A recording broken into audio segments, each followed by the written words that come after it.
So hi everyone, today in this video we're going to develop another solutions for another type of problems that we tend to face in our day-to-day life. And then so today we're going to look for a specific problem that we're already suffering with some of the consequences of the existence of this problem today, but it is expected to see even more problems. The rate of the growth of the problems will even increase more. So, and then what is this problem that I'm talking today? You have already seen in the title, but is the Western stagnation syndrome. So we have to look from some data that has already proved the existence of this pattern, and then some studies that already the specialists have done that they kind of create this diagnostic then. So we're going to suffer with the problem of this Western stagnation, mainly so if you live in that Western situation. And then so we need to start looking for regenerative cures. So we need to start looking for ways, and so things that we should do to battle this type of stagnation. So as any type of economy, the reality is that if you want the economy to always grow, if you want the economy that works, you need people. So you need a good amount of people, mainly the ones that are in the span that obviously so they are active, so they work. You don't want that much people old. You don't want too much people younger in terms of not as well. So have a need to be supported, and doesn't exist some type of people that can support both sides of the spectrum. And the reality is that we're seeing a fall in the fertility rate. So we kind of know that if you want to remain not have the same type of number of population, you can't support the families, the couples having less than 2.1 kids for each couple. And the reality is that we're seeing in average, we're seeing the countries in Europe, and it as well extends to USA. We have 1.5 children, obviously in average, that the couples are having. So what does this say? It says that our population is decreasing, and if we remain doing this type of fertility rate over generations, our populations will decrease.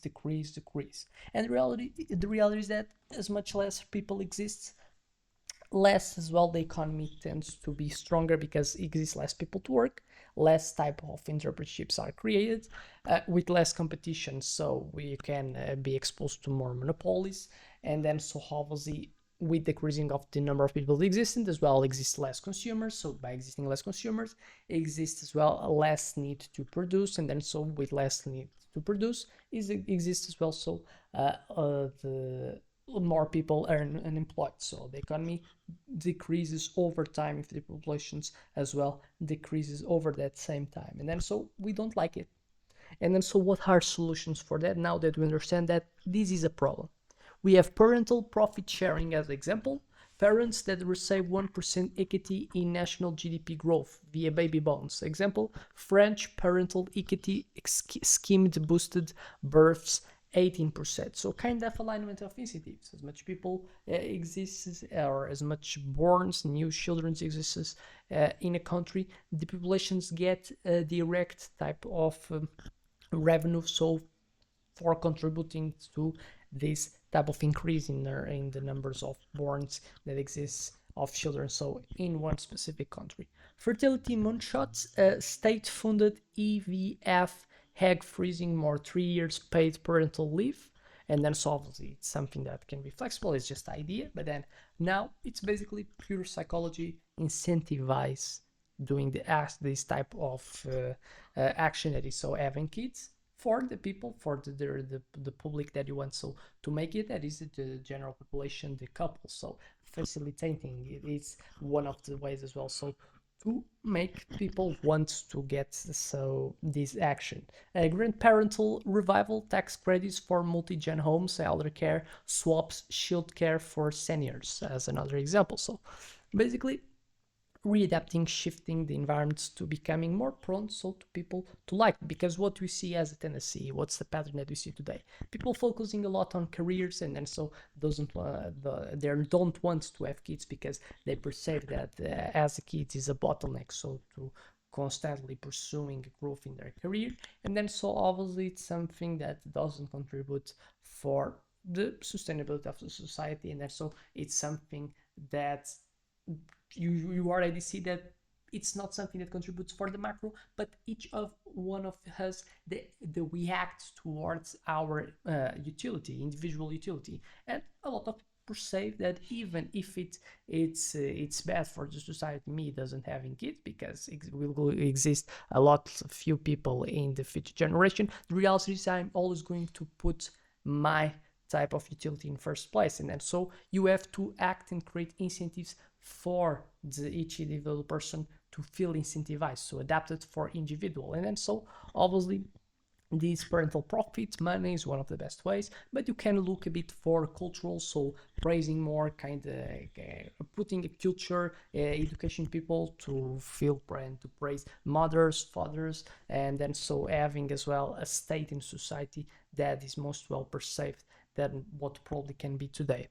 Another thing, productivity renaissance. What's the problem here in the Western society? Labor productivity growth has decreased in terms of the growth rate that already had in the past. So now we have the productivity growth being decreased 0.5% is lower than that annually. And then so solutions for that: robot human co-work credits. Firms get tax breaks for augmenting, not replacing workers. Example: German Autobahn program that had 2 million tech upgraded jobs, and longevity workforce were trained 60 more workers for artificial intelligence supervision roles. Phase out retirement age introduces to widen transition periods. Another thing, immigration turbochargers. What's the problem? Integration failures, wasted talent. The reality is that one of the ways to battle, for example, the decreasing of the population is importing people, so to kind of make this being sustainable. The reality is that if you bring people but they don't get integrated, they don't feel integrated, the reality is it's something that's bad because they don't, by not contributing in the economics in society, they will not so will provide the good things that their talents can provide, but as well looking for in the more in the field of security. If they don't feel integrated, they as well will not respect the laws that the society gets ruled, and then so they're more prone to be marginalized in terms of as well. So what comes bad with that more crimes per capita in that specific population. And then so solutions for that: skill NFTs. We have blockchain verified credentials for instant job matching, and the example we have the Canada's skill chain cut credential time from 2 years to 2 weeks, and founder visas fast track residency for entrepreneurs launching job creating ventures. Another thing, innovation accelerators. What's the problem? We have seen in the Western the decreasing in the research and development spending, and then so as well the patent quality has decreased. And then so solutions for that: we have patent velocity markets, tradable innovation tokens rewarding fast R&D cycles, and moonshot mandate 5% of pension funds that they go to fund deep tech, for example, fusion and quantum. Another thing, urban regeneration. What's the problem here? Rural collapse. So overcrowded the regions of littoral, rural getting abandoned. So it's kind of a waste. We're not being efficient in the way that we manage our territory, and so as well this kind of comes with a cost. So overcrowded regions, affordable cities, so the prices of the littoral zones, they're becoming more expensive. And then so what are solutions for that? We have telepresence boom towns as an example, high speed rail, more VR virtual reality hubs that revive small towns. Example, Spain's Empty Spain project that attracted 500k remote workers, and 3D printed eco villages, $20k needs net zero homes for young families.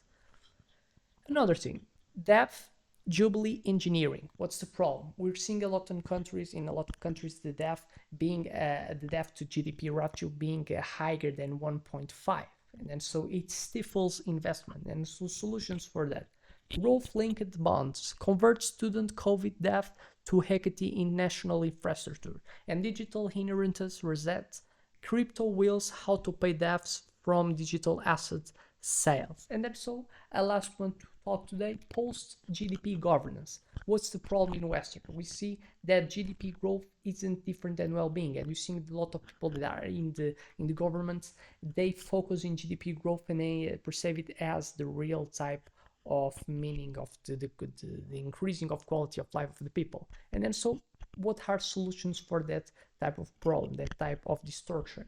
We have well-being growth index, mental health laser equally weighted more than just GDP, and intergenerational justice scores, so veto power for policies harming future generations. So could be something good to don't suffer with the problem of the as a trade-off of walls wanting to increase GDP. We make it the real quality of the life of the people in the present and in the future not becoming worse. So with that, I expect that you've liked the video. I expect it was enough so to may like the channel, and I expect to see you in a next one. So thank you, and I hope to see you in the next video.